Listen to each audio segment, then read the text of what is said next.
பிஸ்மில்லாஹிர் ரஹ்மானிர் ரஹீம். ஹஸரத் முத்து முஹம்மது ஸல்லல்லாஹு அலைஹி வஸல்லம் அவர்கள் ஹஸரத் அபூதர் ரலியல்லாஹு தஆலா அன்ஹு அவரிடம் கேட்டார்கள், அபூதர், இரண்டு குணங்களை உங்களுக்கு நான் அறிவித்து தரட்டுமா? இரண்டு குணங்களை உங்களுக்கு நான் அறிவித்து தரட்டுமா? அந்த ரெண்டு குணங்கள் எப்படிப்பட்டது தெரியுமா? மீசான் தராசில வைத்தால் அந்த தராசு கணத்தால் அதிகமாகும். மீசான் தராசில வைத்தால் அந்த தராசு கணத்தால் அதிகமாகும். அது வாழ்க்கையில எடுத்துக்கொண்டால் அது ரொம்ப லேசானதாக இருக்கும். அப்படிப்பட்ட இரண்டு குணத்தை உங்களுக்கு நான் அறிவித்து தரட்டுமா என்றார்கள் கண்மணி முத்து முஹம்மது ஸல்லல்லாஹு அலைஹி வஸல்லம் அவர்கள் அபூதர் ரலியல்லாஹு தஆலா அன்ஹு அவரிடம் கேட்டார்கள். அபூதர் ரலியல்லாஹு தஆலா அன்ஹு அவர்கள் சொன்னார்கள், யா ரசூலல்லாஹ், அந்த ரெண்டு குணத்தை எனக்கு அறிவித்து தாருங்கள், அந்த ரெண்டு குணத்தையும் அறிவித்து தாருங்கள் என்று சொன்ன நேரத்தில் ஒன்று நற்குணம், இன்னொன்று நீண்ட மௌனம். ஒன்று நற்குணம், இன்னொன்று நீண்ட மௌனம். வாயை திறக்கவே வேண்டாம், அமைதியா இருங்க. இந்த அமைதியாக இருப்பதும் நற்குணம் தான். மீசான் தராசில வைத்தால் கணத்தால் அதிகமாகும் என்று கண்மணி முத்து முஹம்மது ஸல்லல்லாஹு அலைஹி வஸல்லம் அவர்கள் சொன்னார்கள். இந்த நற்குணம் இருக்குதோ இல்லையோ, அந்த நீண்ட மௌனம் நம்மிடத்தில் யார்ட்டுமே கிடையவே கிடையாது. அந்த நீண்ட மௌனம் என்பது யாருக்கு நம்மிடத்தில் யாருக்குமே கிடையவே கிடையாது என்பதுதான் சொல்ல வேண்டும். இன்னைக்கு உலகத்தில் நடக்கிற அத்தனை ஃபனாக்களுக்கு மூல காரணம் வாயை திறப்பதானே, இந்த நாவை கட்டவிழ்த்து விடுவதுதானே. இந்த நாவை கட்டவிழ்த்து விடுவதன் மூலமாகத்தான் இன்றைக்கு உலகத்தில் நடக்கிற அத்தனை குழப்பங்கள் நடந்து கொண்டு இருக்கிறது. கண்மணி முத்து முஹம்மது ஸல்லல்லாஹு அலைஹி வஸல்லம் அவர்கள் சொல்வார்கள், இன்னமா புஇஸு தம்மீம மகாரிமல் அக்லாக், நற்குணங்களை பரிபூர்ணமாக்குவதற்காக நான் அனுப்பப்பட்டிருக்கிறேன். நற்குணங்களை பரிபூர்ணமாக ஆக்குவதற்காண்டித்தான் நான் நபியாக அனுப்பப்பட்டிருக்கிறேன் என்றார்கள் கண்மணி முத்து முஹம்மது ஸல்லல்லாஹு அலைஹி வஸல்லம். நற்குணம்னா என்ன? நற்குணம் சொல்றோமா இல்லைங்களா? இந்த நற்குணம்னா என்ன? ஒன்னு, மலர்ந்த முகத்தோடு புன்முறுவலோடு பிறரை சந்திப்பது. மலர்ந்த முகத்தோடு புன்முறுவலோடு ஒருவரை சந்திப்பது. இரண்டாவது, நலவுகளை செய்வது, பிறருக்கு நலவுகளை செய்வது. மூன்றாவது, பிறருக்கு எந்த அடிப்படை நோவினை தராமல் இருப்பது. பிறருக்கு எந்த அடிப்படையிலும் நோவினை தராமல் இருப்பது. இந்த மூன்று நற்குணங்கள் மூன்று சொல்வார்கள். இதை சொன்னது யார் என்று சொன்னால் முஹம்மது ரஹ்மத்துல்லாஹி அலைஹி அவர்கள் சொல்வார்கள். அப்துல்லா இப்னு முபாரக் ரஹ்மத்துல்லாஹி அலைஹி சொல்வார்கள், நற்குணம் சொன்னால் இந்த மூன்று தான் என்று. இன்னொரு ரிவாயத்தின் அடிப்படையில் சொல்வார்கள், பிறரை தப்பான எண்ணத்தில் பார்க்காமல் இருப்பது கூட நற்குணத்தை சார்ந்தது என்று சொல்லி தருவார்கள். அப்ப இந்த 4 குணங்கள் தான் நற்குணம். அது குறிப்பாக பிறரை தப்பான எண்ணத்தில் பார்க்காமல் இருப்பது இருக்குது அல்லவா, இது மிக மிக உயர்வான ஒரு குணம். நபிகள் நாயகம் ஸல்லல்லாஹு அலைஹி வஸல்லம் அவர்கள் ஒரு சபையில இருக்கிற பொழுது சஹாபாக்களுக்கு மத்தியிலே சொன்னார்கள். சஹாபாக்கள் கூடியிருக்கின்ற அந்த சபை முத்து முஹம்மது ஸல்லல்லாஹு அலைஹி வஸல்லம் அவரை சூழ்ந்திருக்கிறார்கள்.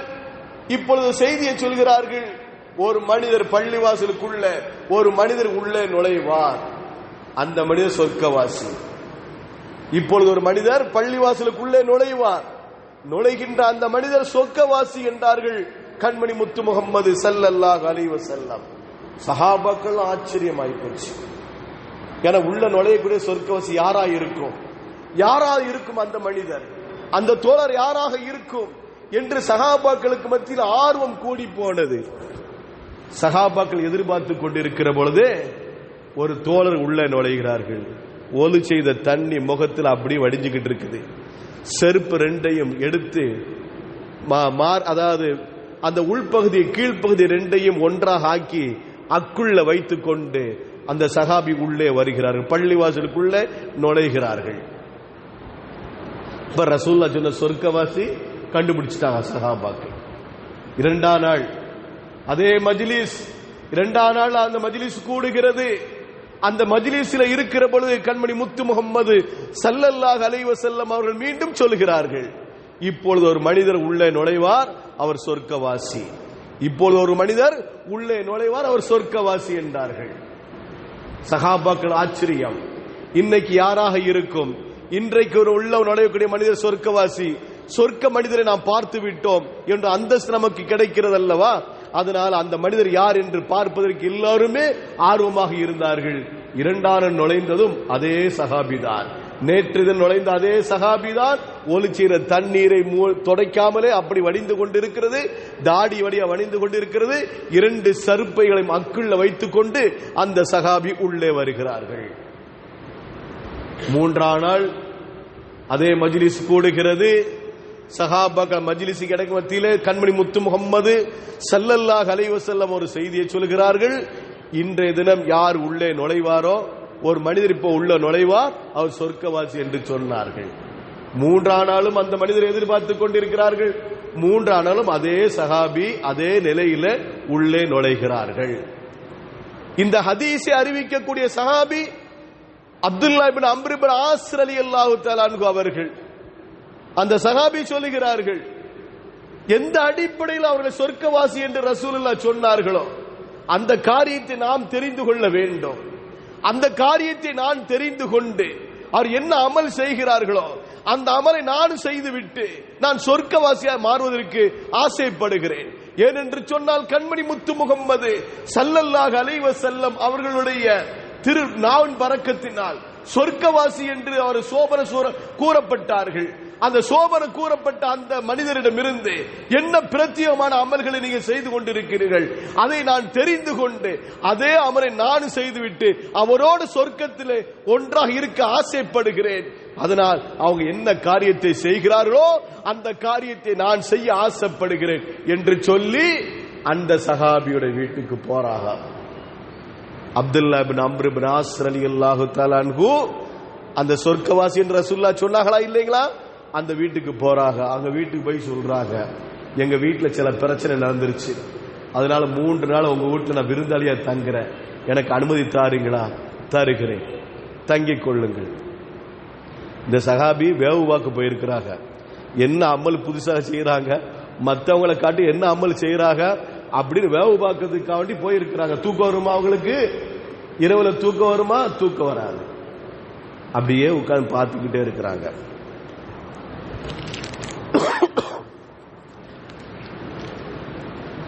பார்த்துக்கிட்டே இருக்கும்போது எந்த ஒரு புதிய அமலும் செய்யவில்லை. அவர் எல்லா மாதிரி தான் தொழுவராக, இரவு தொழுகை தொழுகிறாங்க. எல்லா சஹாபி மாதிரி இரவு தொழுகை தொழுகிறாங்க. எல்லா சஹாபி மாதிரி தஹஜ்ஜுத் தொழுகிறாங்க. எல்லா சஹாபி மாதிரி இரவுல தூங்கிருந்தாங்க. வேற பிரத்யேகமான எந்த அமலும் செய்யல. முதல் நாள் போயிருச்சு. 2ஆம் நாள் பார்க்கிறாங்க, இன்னைக்கு பிரத்யேகமான ஏதோ அமல் செய்யறாங்கன்ட்டு. அப்பவும் ஒன்றும் தெரியல. 3ஆம் நாளும் பார்க்கிறாங்க, அப்படி பிரத்யேகமான எந்த ஒரு அமலும் செய்யல. கேட்டு போட்டாங்க, எங்க வீட்டில் எந்த பிரச்சனையும் இல்லை, எங்க வீட்டில் எந்த பிரச்சனையும் இல்லை. ரசூலுல்லாஹி ஸல்லல்லாஹு அலைஹி வஸல்லம் அவர்கள் உங்களை குறித்து 3 நாளும் சொர்க்கவாசி சொர்க்கவாசி என்று சொன்னார்கள். அப்படி நீங்க என்ன பிரத்யேகமான அமல்களை செய்கிறீர்கள் என்பதை வேவு பார்ப்பதற்காண்டித்தான் உங்க வீட்டில் நான் விருந்தாளியா தங்கினேனே தவிர வேற எதற்காக நான் தங்கவில்லை. ஆனால் தங்கிய பொழுது எனக்கு எந்த ஒரு பிரயோஜனம் பெற்றுக்கொள்ளவில்லை. உங்களிடமிருந்து எந்த ஒரு பிரயோஜனத்தை நான் பெற்றுக்கொள்ளவில்லை. பிரத்யேகமான எந்த அமலை நான் பெற்றுக்கொள்ளவில்லை. இப்ப நான் ஓபனா உங்கள்கிட்ட கேட்கிறேன், நீங்க என்ன காரியத்தை செய்துகிட்டு இருக்கிறீங்க? அல்லாஹ்வுடைய தூதர் ஹஜ்ரத் முத்து முகம்மது ஸல்லல்லாஹு அலைஹி வஸல்லம் அவர்கள் உங்களே சொர்க்கவாசின்னு சொல்றாங்க. எனக்கு அது மட்டும் எனக்கு தெரிஞ்சாகணும். எனக்கு இந்த அது மட்டும் தெரிஞ்சா போதும். நீங்க என்ன காரியத்தை செய்கிறீங்க? அப்ப அந்த சஹாபி சொன்னாங்க, அவங்க பேரு அப்துல்லா இப்னு சலாம் ரலியல்லாஹு தஆலா அன்ஹு. யூத மதத்திலிருந்து இஸ்லாத்துக்கு வந்தாங்க. தௌராத்தை 4 பேர் தான் என்ன மனப்பாடம் பண்ணியிருக்கிறாங்க. அந்த 4 பேர்ல ஒருத்தவங்க தான் அப்துல்லா இப்னு சலாம் ரலியல்லாஹு தஆலா அன்ஹு. அந்த அப்துல்லா இப்னு சலாம் ரலியல்லாஹு தஆலா அவர்கள் தான் சொர்க்கவாசி என்று ரசூலுல்லாஹி ஸல்லல்லாஹு அலைஹி வஸல்லம் அவர் சுட்டி காட்டினார்கள். இப்போ அவங்கள்ட்ட கேட்கிறாங்க, அவங்க பதில் சொல்றாங்க, என்கிட்ட 2 குணங்கள் உண்டு.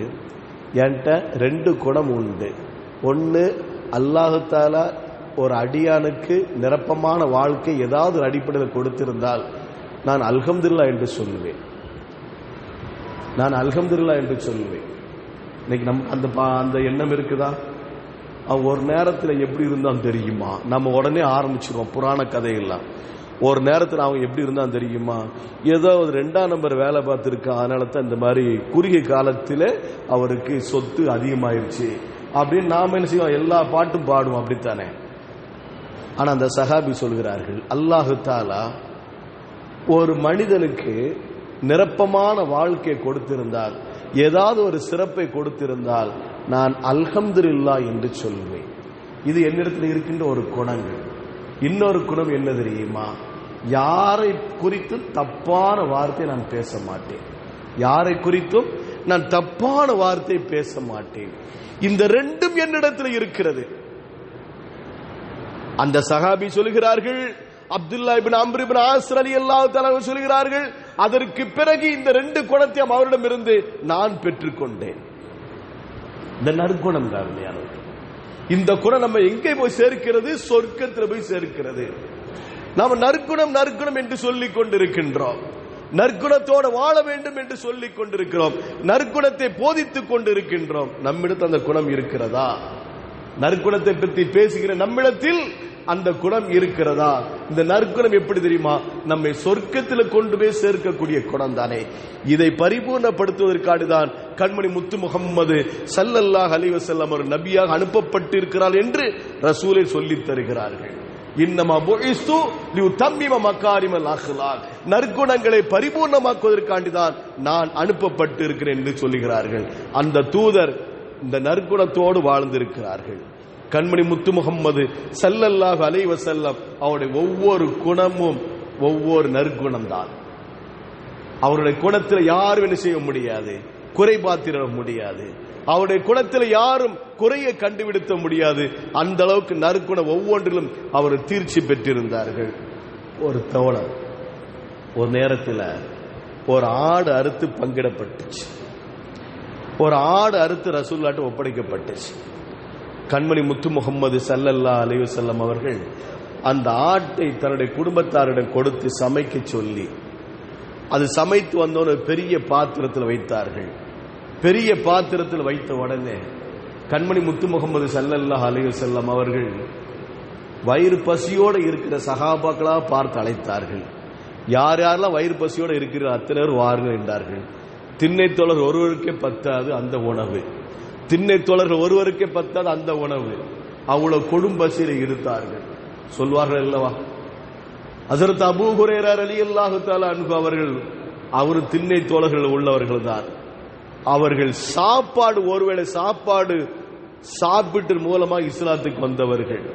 ஒருவேளை சாப்பாட்டை கொடுத்தால் நான் உங்க பக்கம் வருகிறேன் என்று ரசூலிடம் கேட்டு அந்த ஒருவேளை சாப்பாடு கொடுத்து நீங்க என்ன சொன்னால் நான் சொல்கிறேன் என்று சொன்னார்கள்.